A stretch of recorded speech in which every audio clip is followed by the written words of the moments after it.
Hello, welcome once again to Off the Shelf Books on Tour. First show in 6 months. Let's hope it goes well. My guest today is Samantha Stone. Little package of dynamite. Among other things, she's written a book, Unleash Possible. Now, it's written for and about marketing and CEOs and big business. I'm almost on the edge of saying boring until I realized that it gives me an insight into what they're thinking about and how stupid they think I am, that they can predict what I'm going to buy, how I'm going to react, what my responsibility is going to be. And in the interim, Chronicle did 3 very, very productive entrepreneurs this week. And they used every idea that you put through in this book. Well, isn't that lovely? Yeah, to hear so about? so it's not just for the target audience that you wrote it for and the business people that you spend probably too much time with, but I did find it very insightful for the general public, for entrepreneurs, and fundraising. People who want to get a message out there, get themselves noticed. The little tricks and the insight, I found it invaluable. Thank you. Oh, thank you so much. What a wonderful thing to say. I hope the book serves the marketing folks that are out there and the sales folks that are out there. But also, it's a little bit of a journey of me as well.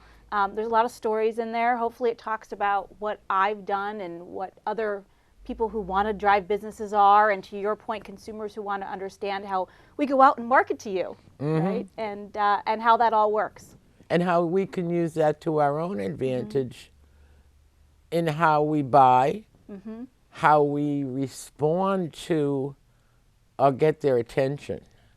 And the few times that I've had to get their attention over the years, I find to do it with humor. A funny letter instead of a mad, I'm going to sue you, we'll see you in court. And the responses have been more than I expected and much to my delight. So how long did it take you to put the book together? So in some ways, it took 20 years to put the book together, right? It's because it's really based on a lot of learnings. But in reality, I had an outline for the book that I had written about a year before I started writing it. And I was putting off writing it, as most people will know. You know, we procrastinate the things that are going to be challenging and difficult and don't have a specific deadline. And you're also a little busy. A little busy, yeah, running my own business and 4 kids and busy clients and all of that. And so when I made the decision that 2016 was going to be the year that I published this book finally, I hired an editor and we built a schedule. And it took me about 5 months of actual writing to put everything down on paper, go through the editing process, and then after that we went, of course, through the proofreading process and all the other pieces that have to happen to publish a book. But it was really about that 5 months of real focused writing. Longhand, cursive, or computer?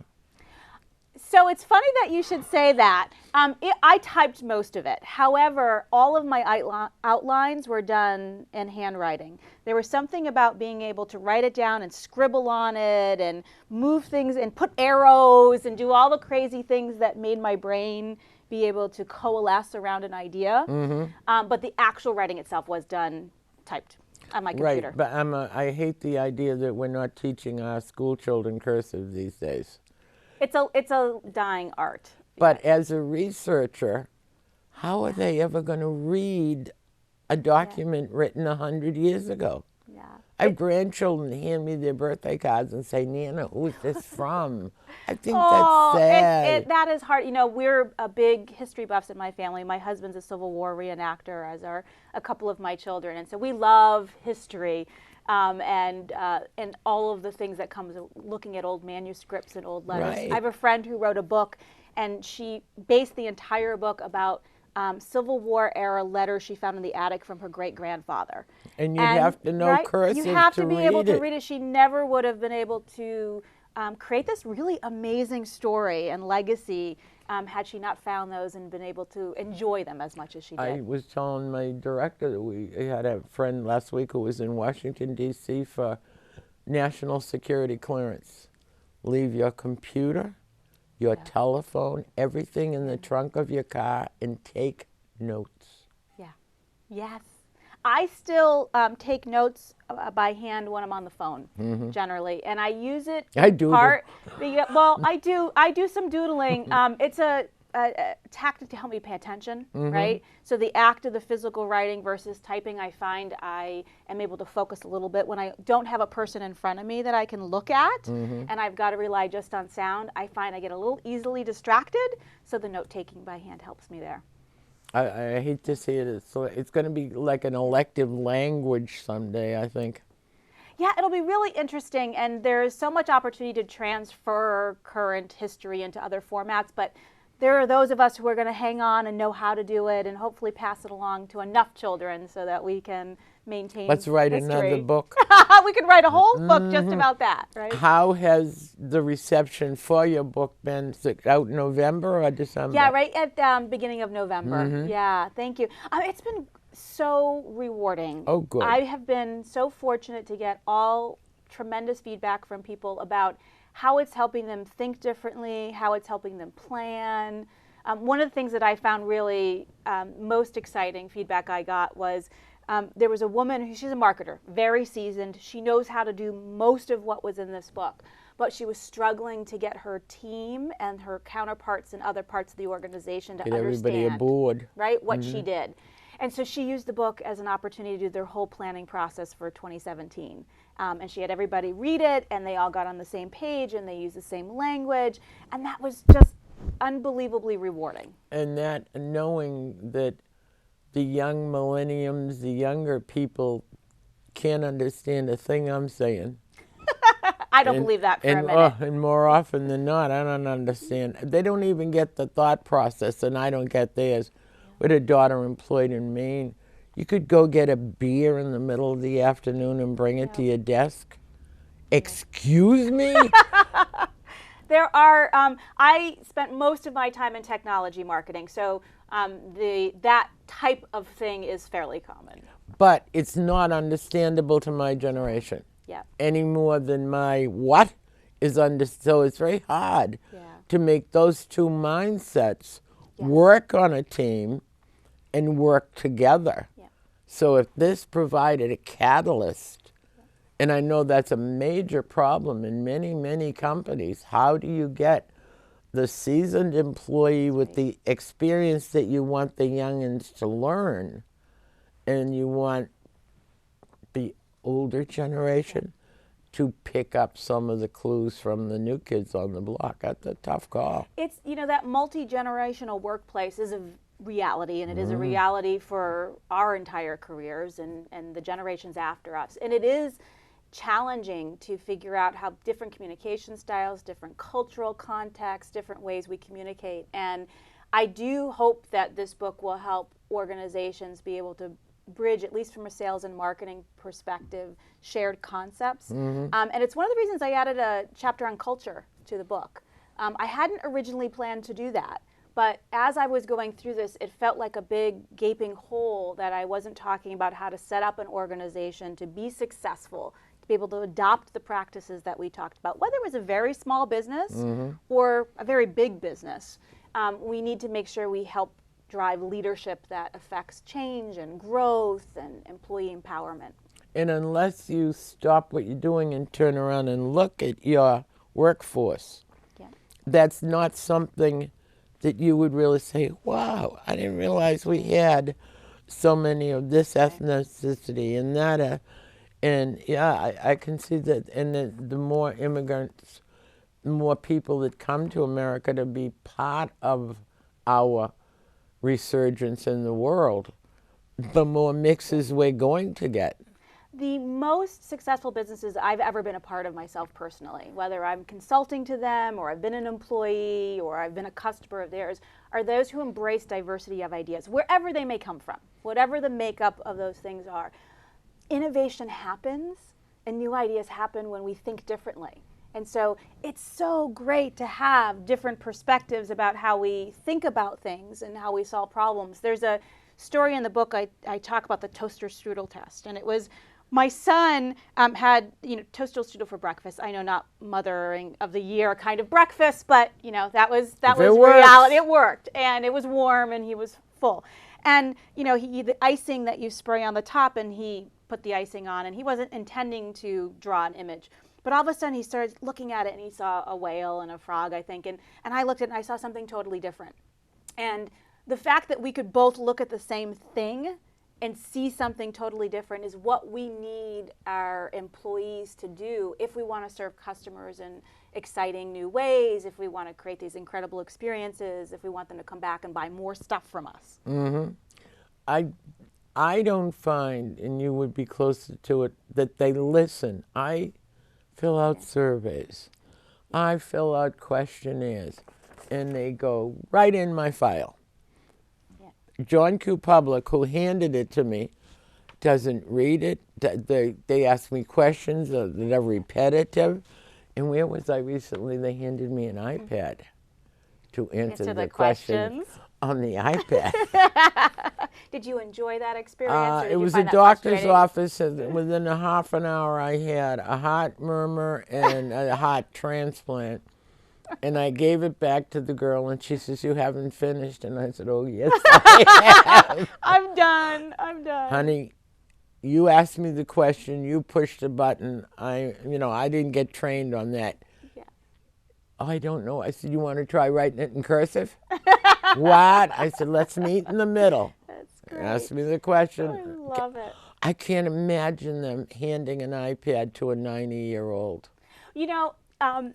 One of the things that you're bringing out is really important, is to really understand your audience and who we're trying to communicate. And if we want to collect information, collect it in a way that people are going to be comfortable with, whether it's a technology challenge barrier or the way we word a question or how we approach someone that we're asking questions. Sometimes people in different types of mindsets need different contexts, need different things. And so, it pains me to hear that people don't respond. If we're going to ask questions, we should do things with that information. Yes. And we should share back the results. And that who was asked the question should be aware that the answers are of value. How many telephone surveys do you get? And I know how important that information is, but I don't work for them. Yes. And I'm mashing potatoes. Get off my phone. Well, this is one of the reasons I no longer have a home phone. I will admit to that.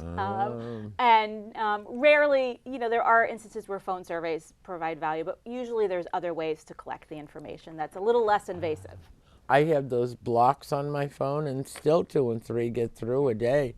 Now that's some smart... You are some in-demand survey taker. Yeah, because I say no and I hang up on them. When my son was little, and he was a real talkative toddler, I would give him the phone let them ask him the questions, and usually that stopped the calls pretty quickly. I had a dear friend who came home from work one day, loaded down with groceries, the dogs yapping, the phone's ringing. Husband's on the West Coast. He was a crybaby. He wanted to come home.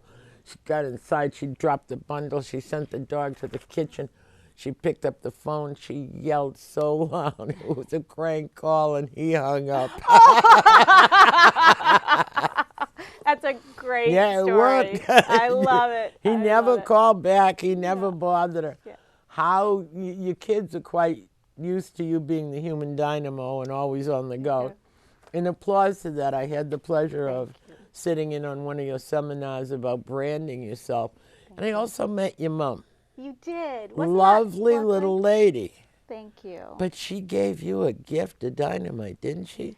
My mom, I look just like my mom, and we have a lot of things in common, and she has this never-ending energy. We apply it in different ways in our lives.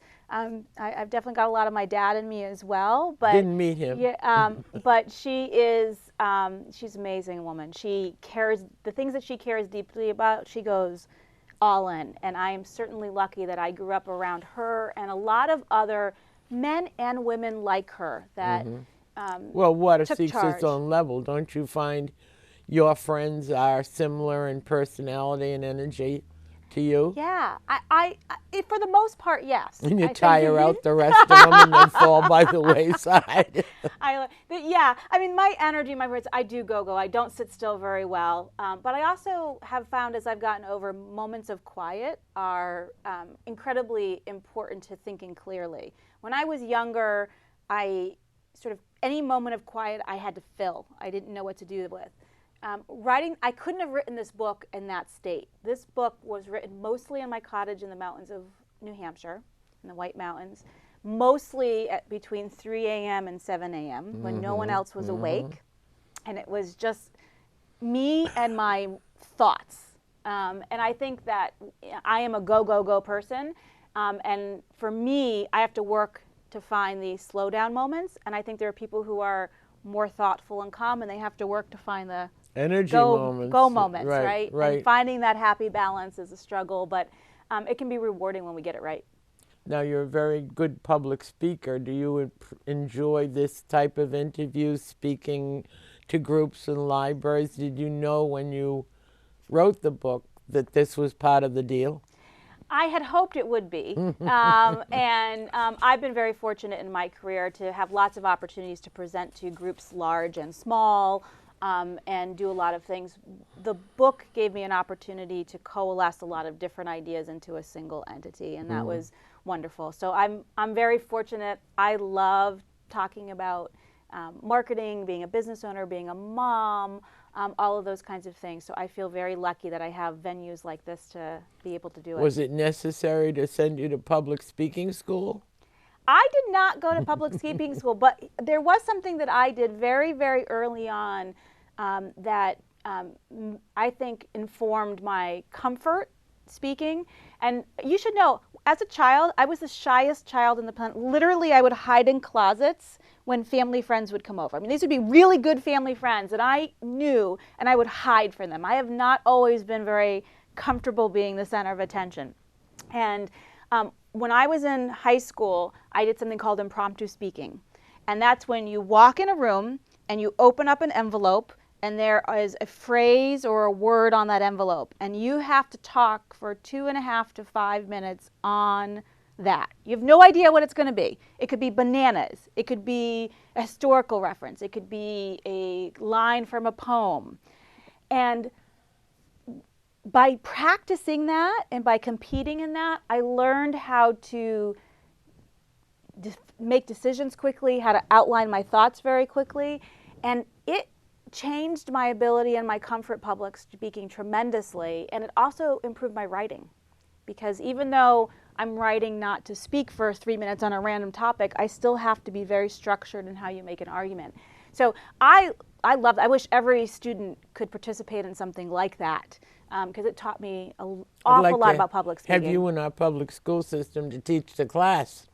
I don't know that I would do very well teaching a class on a regular basis, but I have done guest classes, and they're tremendously fun, and I love it. Do you speak to teens and kids in school? Young women, and I'm so proud of the teachers similar to you who are teaching young women that they can get out of the, the die cast and do and look at what they're doing. But I'd like to see it part of the curriculum. Yeah. I've been fortunate to speak to a couple of groups of young people, some combination of men and women, some just women, but unfortunately not through the traditional school system. There's usually been some outside organization that is doing an entrepreneurial program with youth. And so I've had an opportunity to speak to some of those groups. And it's incredible. They are so talented and so smart and so eager to learn that it's incredibly rewarding. And I know the day-to-day classroom environment isn't always full of eager to learn students. but I think there's an opportunity for our classrooms to do interesting business-led curriculums. And I know some schools do it, not the one that, there's not a lot of it where my children go, but I do know there's a lot of schools who do more and more of it. When Harry Potter books came out, I was busy, but my children were so entranced with them that I read all the books. I can go into a group at the YMCA, raising the roof, swinging off this, and Professor Dumbledore comes out very quickly. and that room quiets down. That is And impressive. because I'm speaking a language that they don't think I know, that they understand probably better than me, and it sets a common ground for conversation and curiosity. You know, I think I'm a better marketer because I'm a mom to 4 kids. And the reason isn't just because they have taught me to be organized, and they certainly have, but because they keep me thinking about and looking at communication in different ways. And current ways, and understanding the role of video and gaming and communication styles and social channels that I might not have been exposed to in the same way otherwise. So I feel they keep me young and current, and I'm lucky for that. We had a book a couple of years ago, gaming, video games. Yeah. Right. I wouldn't even know how to turn it on. And I said, you should do this one and not me. No. He was the most delightful young man, and I learned so much about the children that I'm mesmerized by those. What an escape it is. How it takes them away from a very painful world that they have no escape from. How they learn strategy and battlefield trickery. And had I not had to read that book, I never would have been able to understand that. It's an incredible tool. And for me as a marketer, there's incredible psychology around gaming that actually applies to a lot of what we do in terms of motivating employees, serving our customers. That's outside just the pure gaming world itself. But I am a terrible video gamer, but I play it. And I play it with because my kids do. And I really want to understand it, and I want to spend time with them. So I give them plenty of opportunities to make fun of me because, you know, I am like the worst rock band player on the planet. But we giggle and we laugh, and you know what? That's really what that's all about for me and my engagement with the kids about it. And when they tell somebody, another kid, that their mother plays with them, they go, what? Yeah. I'm not sure they're willing to share my terribleness with their friends, but we do. We have. I'm fortunate. We have I have a great relationship with the boys, and I know when to back down. I don't play all the games, and I don't, you know. I'm not a helicopter mother. Most of the time. I always thought it was a great compliment to my relationship with my children when they would come home and said, Mommy, Mary Ann has a problem. She can't ask her mother. She asked me if I would ask you. Aw, that is a great compliment. Yeah. It is a great compliment when other people feel comfortable to share. They don't know how to get out of a situation. Yep. Yeah. And yet, go back to the book, you've taught a lot of CEOs and older generation, and that this could be a catalyst for them to get out of a situation that they don't understand. I hope so. I think there's a lot of people, marketing, everybody in the company needs to understand it today. It can't just be marketers, and I think there's an opportunity to do that. So now you're going to read to them. Excellent. And they can judge for themselves. I love that. No, they can absorb. Don't judge. That's right. Be back in a minute.